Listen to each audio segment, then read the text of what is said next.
लोग जे बजदे अज तुसीं कहा ना भी असीं लोग शायद ज़्यादा वा प्रैस वाले तुसीं ये तुहाडी बदौलत ते गुरु महाराज का स्वरूप है। हुण मैनूं पता लगा कि उत्थों जिहड़ा गुरु महाराज का पाठ रखिया उहनूं चुकाउण दीआं भी साजिशां जिहड़ियां चल रहीआं ने कोई अकाल तख्त की ढाल लैके। हुण ये तो पता ही है भी सुखबीर बादल का ते फैक्टरी वाले दे की रिलेशन ने, ते ये भी पता है कि सुखबीर बादल दे ते अकाल तख्त साहब दे की रिलेशन ने जिहड़े उत्थे मुखी बैठे ने। देखो अज 5 महीने हो गए इस धरने नूं, और मैं एक दिन अगे भी इत्थे बोल के गया सीगा जे तुहानूं याद होवे कि आम तौर ते सरकार बनन तो पहलां सार भगवंत सिंह मान कहिंदे हुंदे सीगे कि जिन्हें पंजाब वेखना होवे वो कोई खेतीबाड़ी के नाँ ते कंमाकारां दे नाँ ते नहीं जाणिया जांदा। जदों टैंकियां ते चढ़े लोग ते धरनियां 'च बैठे लोग तुहानूं दिसणे शुरू हो जाण ते समझो पंजाब आ गया। ते बड़े दुख की गल है कि 5 महीने हो गए, 150 दिन मतलब अद्धा साल जिहड़ा वो लंघ गया, नवां साल चढ़न वाला है और इस धरने की अजे तक सार नहीं ली गई। मीटिंगां कीतियां गईयां, एक मंत्री इन्ना पक्का ही रखिया लोकां दे नाल मीटिंगां करन नूं ते लोकां नूं जूस पिआउण नूं। वो जिद्दण इत्थे आए तो मैनूं पहली वारी बड़ी खुशी हुई कि तुसीं लोकां ने उन्हां दा जिहड़ा घर पूरा कीता। और मैं ये याद करोगे पुराना लैक्चर देख लोगे मेरा उस दिन वाला, तो मैं उस दिन भी ये गल कही सी कि कोर्ट दे विचों तुहानूं कदी भी जित नहीं मिलनी। मैं अग्गों भी फ्यूचर लिख के दे चलिया तुहानूं कि कोर्ट दे विच कदी भी पब्लिक नूं जित नहीं मिली। कारण उहदा की है, मैं कोर्ट का कसूर नहीं गिणदा कि मैं बाकी वांगू कोर्ट नूं गालां कड्ढी जावां कि हाई कोर्ट ने गलत कर दिता, हाई कोर्ट ने गलत कर दिता, सुप्रीम कोर्ट ने गलत कर दिता। उहदे कारण ने जिन्हां नूं जांचण घोखण दी एडे एडियां वड्डियां जथेबंदियां ते एडे एडे सूझवान लोग तुहाडे कोल बैठे ने। और तुहानूं ये जानना चाहिए कि कोर्ट साडे जनता दे हक च फैसले क्यों नहीं दिंदियां। उहदा कारण है कि कोर्ट दे विच सरकार ते माफिया रल के जांदे ने। ये दोवें जने जॉइंट कोर्ट दे विच जांदे ने। जिन्नियां मर्जी सरकारां वेख लो, चाहे बादल दी रही, चाहे कैप्टन अमरिंदर सिंह दी रही, चाहे ये हुण आ गई, अज तक भी सरकार कोलों कोई माफिया नहीं टुटा। वो मिल जुल के कोर्ट दे विच जांदे ने। कोर्ट ने वो फैसला सुनाउणा हुंदा जो उहदे कोल तत्थ पहुंचे होण, और जनता दे हक दे विच कदी भी तत्थ नहीं जांदे। चाहे तुसीं जलंधर वाला मसला लै लो, लतीफपुर वाला, चाहे तुसीं इत्थों वाला लै लो, माफियाज दे नाल रल के जिहड़े वो तत्थ भेजे जांदे ने। चाहे वो रेत माफिया होवे, चाहे वो शराब माफिया होवे, चाहे वो लैंड माफिया होवे, कोर्ट जिहड़ियां उस बेस दे उत्ते फैसला सुणाउंदियां ने। कोर्ट नूं ढाल बना के वरत रहे ने ये पंजाब हमेशा ही जी। ये कल्ली इस सरकार दी मैं गल नहीं करदा, पिछले फैसले भी वेखो, पिछले तुसीं एडे एडे वड्डे कांड वेखो, किते 150 बंदा शराब पी के मर गया, किते 100 बंदा दशहरे दी आड़ दे विच मर गया, किते बटाले दे विच बंब ब्लास्ट हुंदा। कदी भी किसी अफसर नूं सज़ा होई मैनूं सुणा दिओ ते तुसीं विखा दिओ, ऑन रिकॉर्ड है। क्योंकि जिहड़ा महकमा ते जिहड़ा तंत्र है, सरकारां नूं ते चाहीदा कि ओह लोकां दी पैरवाई करन, लोकां दे हक सच लई खलोण, पर ओह लोकां नाल कदी भी साथ नहीं दिंदियां और हमेशा लोकां दे उल्ट ये फैसले कीते जांदे ने। असी लोग जे बजदे अज तुसीं कहा ना भी असी लोग शायद ज़्यादा वा प्रैस वाले तुसीं, ये तुहाडी बदौलत ते गुरु महाराज का स्वरूप है। हुण मैनूं पता लगा कि उत्थों जिहड़ा गुरु महाराज का पाठ रखिया उहनूं चुकाउण दीआं भी साजिशां जिहड़ियां चल रहीआं ने कोई अकाल तख्त की ढाल लैके।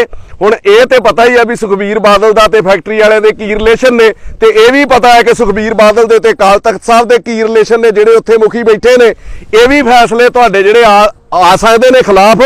दूजी गल मैं कहनी चाहुंदा कि जदों सरकारां हत्थ खड़े कर गईयां, जदों सरकारां माफिया दे नाल रल जांदियां ने, ते की असीं गुरु महाराज दा ओट आसरा भी नहीं लै सकदे? फिर तो असीं अपने रब नूं ही ध्याउणा ना। मैं भी उत्थों मत्था टेक के आया, तो फिर तो गुरु महाराज दे अगे अरदास करनी है ना, रब्बा जे सानूं कोर्ट च न्याय नहीं मिलदा, ते फिर कम से कम तूं ते न्याय कर।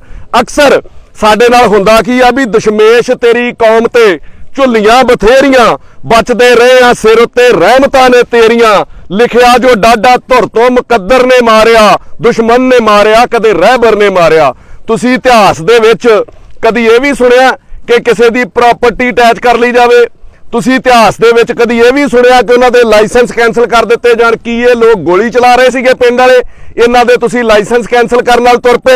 हुण मैं पुछना चाहुंदा कि एडे एडे वड्डे केस होए आ, सरकारां एडियां एडियां वड्डियां टारां मार रहीआं कि फलाणे करप्शन वाले फड़ के अंदर दे दांगे, चाहे उहदे च कांग्रेसी मंत्री ने, चाहे अकाली दल वालिआं दीआं पेशियां होण डईआं ने। अज तक किसी ने देश नूं लुੱਟਣ वालिआं दी प्रॉपर्टी अटैच कीती है? बादलों की प्रॉपर्टी अटैच हुई? अज तक कैप्टन अमरिंदर सिंह की प्रॉपर्टी अटैच हुई, जिहड़ा आप कहंदा रहा ਕਿ ਮੇਰੇ ਕੋਲ ਸਾਰੇ ਚੋਰਾਂ ਦੀਆਂ ਫਾਈਲਾਂ ਨੇ, ਮੈਂ ਅੱਖਾਂ ਬੰਦ ਕਰ ਛੱਡੀਆਂ। ਮੁੱਖ ਮੰਤਰੀ ਹੁੰਦਿਆਂ ਉਹਦੀ ਪ੍ਰਾਪਰਟੀ ਅਟੈਚ ਕਰਨ ਦੀ ਕੋਸ਼ਿਸ਼ ਕੀਤੀ ਕਦੀ ਹਾਈ ਕੋਰਟ ਨੇ? ਰਾਜੀਵ ਗਾਂਧੀ ਦੇ ਉੱਤੇ ਕੇਸ ਹੋਇਆ ਬਫੋਰਸ, ਉਸ ਪਰਿਵਾਰ ਦੀ ਕਿਸੇ ਨੇ ਪ੍ਰਾਪਰਟੀ ਅਟੈਚ ਕੀਤੀ? ਚੌਟਾਲਾ ਇੰਨੇ ਸਾਲ ਅੰਦਰ ਲਾਇਆ, ਕਦੀ ਚੌਟਾਲੇ ਦੀ ਪ੍ਰਾਪਰਟੀ ਅਟੈਚ ਕੀਤੀ ਕਿਸੇ ਨੇ? ਲਾਲੂ ਪ੍ਰਸ਼ਾਦ ਅੰਦਰ ਇੰਨਾ ਟਾਈਮ ਲਾਇਆ, ਉਹਦੀ ਕਿਸੇ ਨੇ ਪ੍ਰਾਪਰਟੀ ਅਟੈਚ ਕੀਤੀ? ਇਹਨਾਂ ਗਰੀਬਾਂ ਦੀਆਂ ਜਿੰਨਾ ਬੀਜ ਕੇ ਖਾਣਾ, ਜਿੰਨਾ ਮਿਹਨਤ ਕਰਕੇ ਮਿੱਟੀ ਨਾਲ ਮਿੱਟੀ ਹੋ ਕੇ ਖਾਣਾ, ਤੁਸੀਂ ਇਹਨਾਂ ਦੀਆਂ ਪ੍ਰਾਪਰਟੀ ਅਟੈਚ ਕਰ ਰਹੇ ਹੋ। ਸ਼ਰਮ ਆਉਣੀ ਚਾਹੀਦੀ ਹੈ ਯਾਰ ਤੁਹਾਨੂੰ ਇਹੋ ਜੀ ਸਰਕਾਰ ਨੂੰ। ਔਰ ਮੈਂ ਬੇਨਤੀ ਕਰਦਾ ਕਿ ਕੋਰਟ ਨੂੰ ਖੁਦ ਸੂ ਮੋਟੋ ਲੈਣਾ ਚਾਹੀਦਾ। ਤੁਸੀਂ ਲੋਕ ਕੀ ਕਰਦੇ ਹੋ? ਮੈਂ ਉਸ ਦਿਨ ਸਟੇਜ ਤੇ ਕਿਹਾ ਸੀ, ਤੁਸੀਂ ਗੱਲਾਂ ਚੇਤਾ ਕਰੋ ਮੇਰੀਆਂ, ਕਿ ਜਦੋਂ ਵੱਡੇ ਲੋਕ ਵਕੀਲ ਕਰਦੇ ਨੇ, ਚਾਹੇ ਉਹ ਪ੍ਰਾਪਰਟੀ ਨਾਲ ਰਿਲੇਟਡ ਹੋਣ, ਚਾਹੇ ਉਹ ਸ਼ਰਾਬ ਨਾਲ ਰਿਲੇਟਡ ਹੋਣ, ਚਾਹੇ ਉਹ ਰੇਤਾ ਨਾਲ ਰਿਲੇਟਡ ਹੋਣ, ਉਹਨਾਂ ਦੇ ਵਕੀਲ ਜਾਂਦੇ ਨੇ 20-20 ਲੱਖ ਰੁਪਏ ਦੀ ਪੇਸ਼ੀ ਵਾਲੇ। ਤੇ ਅਸੀਂ ਗਰੀਬਾਂ ਨੇ ਕੀ ਕਰਨਾ ਹੁੰਦਾ? 1000-1000 ਰੁਪਈਆ ਪਾ ਕੇ ਵਕੀਲ ਖੜਾ ਕਰਨਾ ਹੁੰਦਾ। ਤੇ ਕੀ ਸਾਡੇ ਵਕੀਲ ਉਹਨਾਂ ਵਕੀਲਾਂ ਦੇ ਸਾਹਮਣੇ ਸਟੈਂਡ ਕਰ ਸਕਦੇ ਨੇ? ਇਸ ਕਰਕੇ ਸਾਡੀਆਂ ਕੋਰਟ ਦੇ ਵਿੱਚ ਹਾਰ ਹੁੰਦੀਆਂ। ਔਰ ਦੇਸ਼ ਲਈ ਇਹ ਸ਼ਰਮਨਾਕ ਗੱਲ ਹੈ ਕਿ ਇਨਸਾਫ जालिमों की हिमायत में जाएगा, यही हाल रहा तो कौन अदालतों में जाएगा। फिर लोगों का अदालतों तो भी विश्वास जिहड़ा चुक्या जाऊगा। और अगे सुनो बेशर्मी की है, 20 करोड़ रुपया इत्थे नवदीप है किते खड़ा, मैं डेली उहदे नाल गल करदा सीगा कि एक दिन 5 करोड़ रुपया जुर्माना आया, जिस दिन 20 करोड़ रुपया जुर्माना आया, 15 करोड़ रुपया फिर लाया गया जुर्माना। मैं उस दिन भी उन्होंने फोन के उत्ते दस्सिया कि तुहानू हुण 15 करोड़ रुपया सरकार नू जुर्माना आया। हुण सरकार नू मैं पुछना चाहना, जे कोर्टां दे विच तुहाडी एडी एडी वड्डी हार होनी है, जे कोर्ट दे विच तुहानू मूंह दी खानी पैनी है, जे कोर्ट दे विच तुहानू वड्डे वड्डे इंडस्ट्रीलिस्ट ने लुटना 20-20 करोड़ रुपया ला के, फिर ਜਿਹੜੇ ਤੁਸੀਂ ਐਡਵੋਕੇਟ ਜਨਰਲ ਚੁਣੇ ਨੇ, ਫਿਰ ਜਿਹੜੇ ਤੁਸੀਂ ਡਿਪਟੀ ਐਡਵੋਕੇਟ ਜਨਰਲਾਂ ਦੀ ਫੌਜ ਇਕੱਠੀ ਕੀਤੀ ਆ, ਉਹ ਫੋੜੇ ਤੇ ਲਾਉਣੀ ਹੈ। ਫਿਰ ਜੋ ਉਹਨਾਂ ਉੱਥੇ ਜਾ ਕੇ ਲੜਨਾ ਹੀ ਨਹੀਂ, ਤੁਸੀਂ ਉੱਥੇ ਵਕੀਲ ਹੀ ਪੇਸ਼ ਨਹੀਂ ਕਰਨੇ।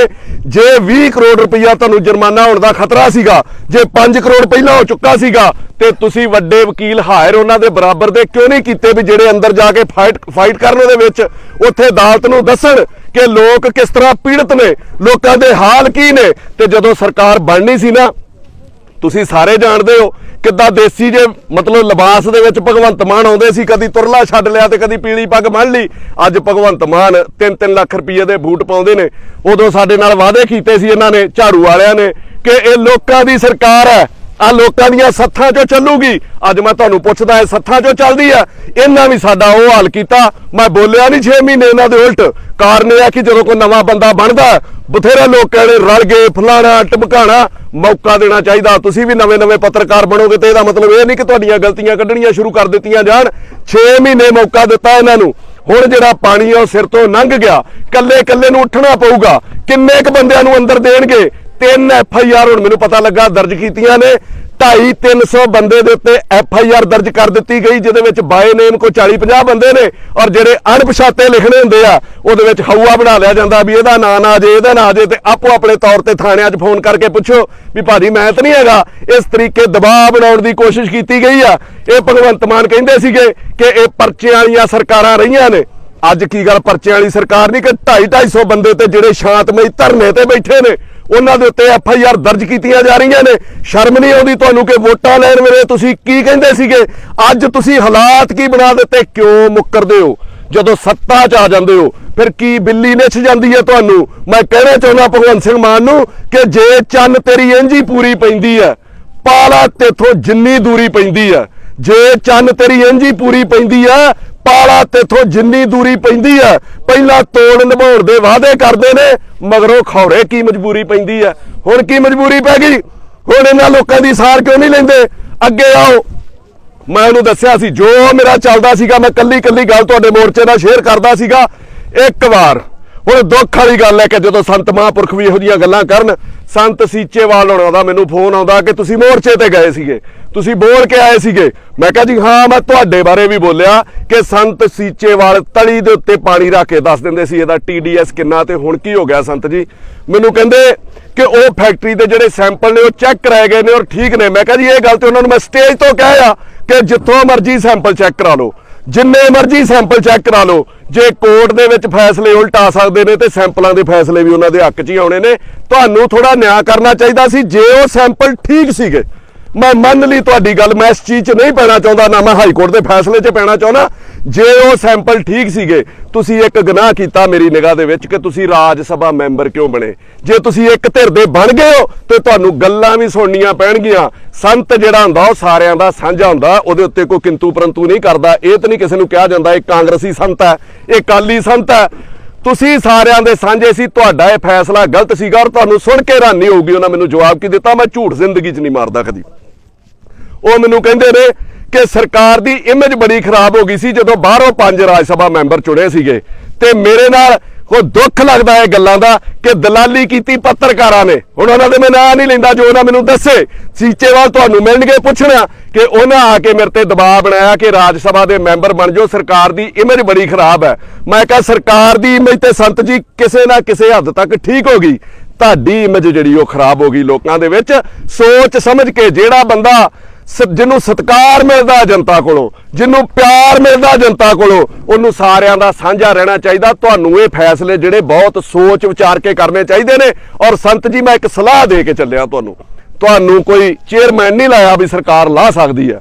ਤੁਹਾਨੂੰ 6 ਸਾਲ ਲਈ ਰਾਜ ਸਭਾ ਮੈਂਬਰ ਚੁਣਿਆ ਗਿਆ, ਹੁਣ ਵਾਜੇ ਵਜਾ ਦਿਓ, ਤੁਹਾਨੂੰ ਲਾਉਣ ਦੀ ਤੇ ਇਹਨਾਂ ਕੋਲ ਤਾਕਤ ਹੀ ਨਹੀਂ ਰਹੀ।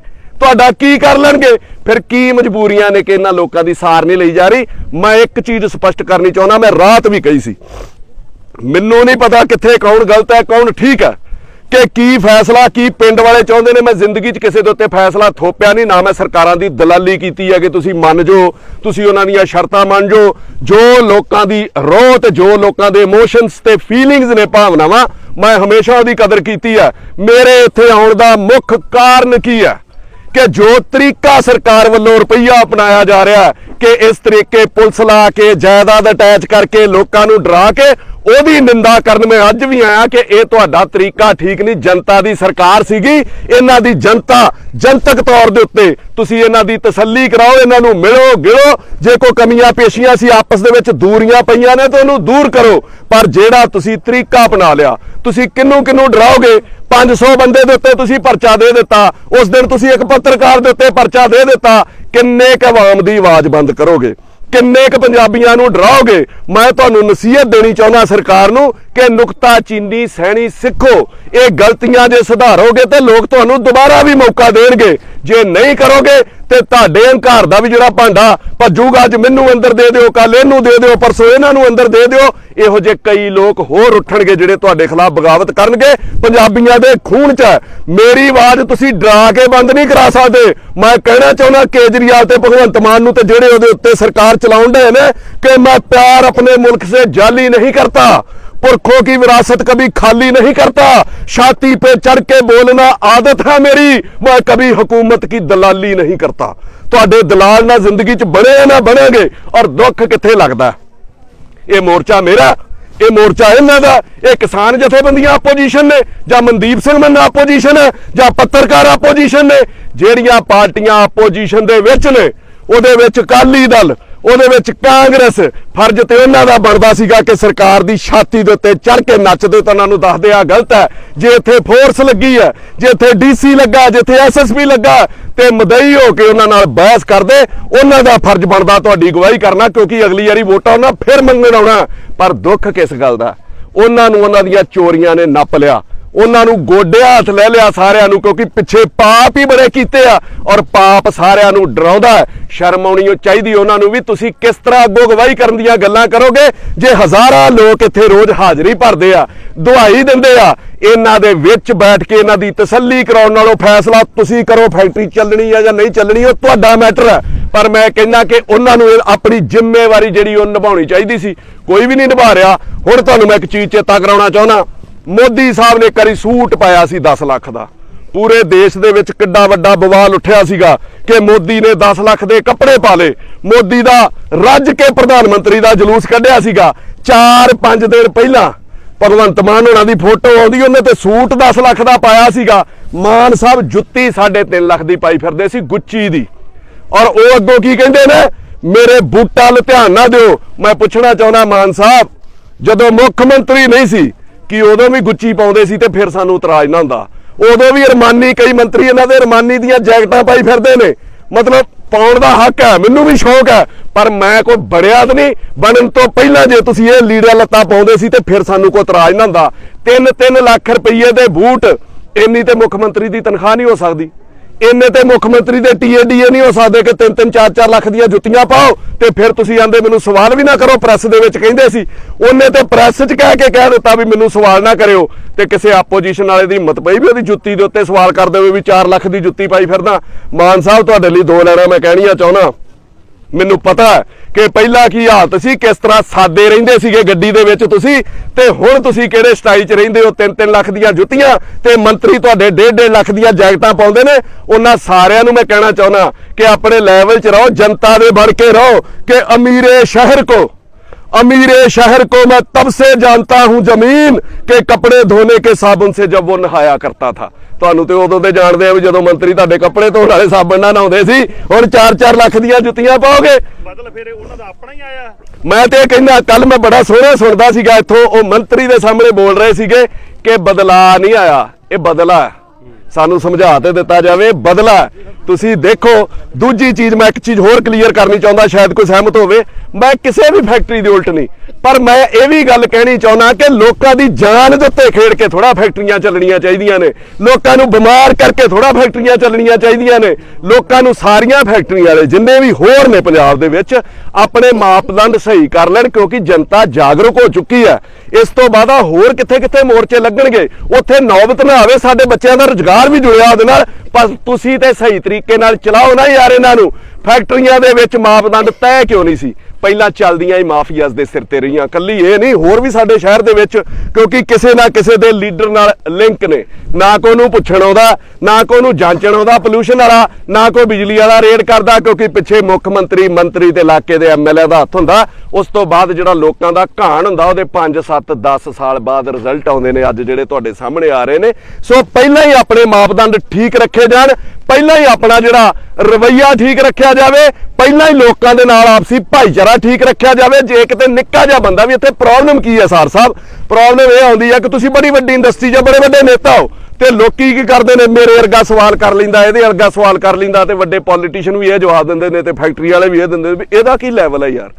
ਅਸੀਂ ਜਨਤਾ ਮਤਲਬ ਵਸਨੀਕ ਆ, ਸਾਡੀ ਵੋਟ ਬਣੀ ਹੈ ਯਾਰ, ਸਾਡਾ ਆਧਾਰ ਕਾਰਡ ਬਣਿਆ। ਅਸੀਂ ਜੇ ਕਿਸੇ ਉੱਤੇ ਕਿੰਤੂ ਪਰੰਤੂ ਕਰ ਦਿੱਤਾ, ਸਾਡੇ ਮਨ ਦੇ ਵਿੱਚ ਕੋਈ ਸ਼ੰਕਾ ਆ ਗਿਆ, ਇਹ ਫਰਜ਼ ਬਣਦਾ ਹਰ ਕਾਰੋਬਾਰੀ ਦਾ, ਹਰ ਸਰਕਾਰੀ ਗੈਰ ਸਰਕਾਰੀ ਜਿਹੜਾ ਬੰਦਾ ਜਨਤਾ ਦੇ ਨਾਲ ਜੁੜਿਆ, ਜਾਂ ਜਿੱਥੇ ਜਨਤਾ ਨੂੰ ਕਾਰੋਬਾਰ ਮਿਲਦਾ, ਜਾਂ ਜਿੱਥੋਂ ਜਨਤਾ ਦੀਆਂ ਮੁਸ਼ਕਲਾਂ ਸ਼ੁਰੂ ਹੁੰਦੀਆਂ ਕਿਸੇ ਤਰੀਕੇ ਵੀ ਨੈਗੇਟਿਵ ਪੋਜ਼ਿਟਿਵ, ਉਹਨੂੰ ਉਹਦੀ ਤਸੱਲੀ ਕਰਾਉਣੀ ਚਾਹੀਦੀ ਹੈ ਕਿ ਯਾਰ ਮੈਂ ਠੀਕ ਹਾਂ, ਤੁਹਾਡੇ ਦਿਮਾਗ 'ਚ ਭੁਲੇਖਾ ਆ ਗਿਆ ਜਾਂ ਤੁਹਾਨੂੰ ਕਿਸੇ ਨੇ ਗਲਤ ਗਾਈਡ ਕਰ ਦਿੱਤਾ। ਪਰ ਇੱਥੇ ਟਾਲ ਦਿੱਤਾ ਜਾਂਦਾ, ਮਾੜੇ ਬੰਦੇ ਨੂੰ ਕੁਝ ਨਹੀਂ ਪੁੱਛਿਆ ਜਾਂਦਾ, ਉਹਨੂੰ ਦੁਤਕਾਰ ਕੇ ਸੁੱਟ ਦਿੱਤਾ ਜਾਂਦਾ। ਸੋ ਇਹਨਾਂ ਹਰਕਤਾਂ ਤੋਂ ਸਾਰਿਆਂ ਨੂੰ ਬਾਜ਼ ਆਉਣਾ ਚਾਹੀਦਾ। ਔਰ ਜਿੱਥੇ ਵੀ ਜੇ ਕਿਸੇ ਦੇ ਵਿੱਚ ਕਤਾਈਆਂ ਨੇ ਉਹ ਠੀਕ ਕਰਨ। ਸਰਕਾਰ ਪਹਿਲਾਂ ਆਪਣੀਆਂ ਕਤਾਈਆਂ ਠੀਕ ਕਰੇ, ਆਪਣਾ ਰਵੱਈਆ ਠੀਕ ਕਰੇ, ਪਰਚਿਆਂ ਦੀ ਰਾਜਨੀਤੀ ਤੋਂ ਬਾਹਰ ਆਵੇ। ਉਹ ਲਤੀਫਪੁਰ ਦੇ ਵਿੱਚ ਮੈਂ ਮਤਲਬ ਉਸ ਦਿਨ ਵੀ ਗਿਆ ਸੀਗਾ, ਕੱਲ ਉਹਨਾਂ ਰੋਸ ਮਾਰਚ ਰੱਖਿਆ, ਮੈਂ ਉੱਥੇ ਵੀ ਜਾਣਾ। ਉਹ ਵੀ ਕੇਸ ਹਾਰੇ ਨੇ, 47 ਸਾਲ ਤੋਂ ਬੰਦੇ ਉੱਥੇ ਬੈਠੇ ਹੋਣ ਤੇ ਤੁਸੀਂ ਉਹਨਾਂ ਨੂੰ 2022 ਦੇ ਵਿੱਚ ਖਾਲੀ ਕਰਾ ਦਿਓ। 70-75 ਸਾਲ ਬਾਅਦ ਵੀ ਤੁਸੀਂ ਉੱਥੇ ਤੇ ਜਗ੍ਹਾ ਹੀ ਉਹਨਾਂ ਨੂੰ ਲਾਟ ਹੋ ਜਾਣੀ ਚਾਹੀਦੀ ਸੀ, ਕਿਉਂਕਿ ਉਹਦੀ ਕੀਮਤ ਬਹੁਤ ਜ਼ਿਆਦਾ ਵੱਧ ਗਈ, ਅਰਬਾਂ ਕਰੋੜਾਂ ਰੁਪਈਆ ਦੇ ਵਿੱਚ ਆ ਗਈ ਤੇ ਮਾਫੀਆ ਦੀ ਨਿਗਾਹ ਟੇਗੀ। ਉੱਥੇ ਹਾਈ ਕੋਰਟ 'ਚ ਤੱਥ ਹੀ ਉਹ ਪੇਸ਼ ਕੀਤੇ ਗਏ, ਉੱਥੋਂ ਆਰਡਰ ਲੈ ਲਏ ਗਏ। ਇੱਥੇ ਕਈ ਕੇਸ ਆਉਂਦੇ ਨੇ, ਚਾਹੇ ਤਲਾਕ ਦਾ ਹੋਵੇ ਚਾਹੇ ਕੁਝ ਵੀ ਹੋਵੇ, ਕਈ ਪਿਆਦੇ ਜਿਹੜੇ ਉਹ ਲੋਕਾਂ ਦੇ ਘਰ ਸੰਮਣ ਲੈ ਕੇ ਨਹੀਂ ਜਾਂਦੇ ਔਰ ਕੋਰਟ ਇੱਕ ਤਰਫਾ ਹੀ ਫੈਸਲੇ ਸੁਣਾ ਦਿੰਦੇ ਨੇ।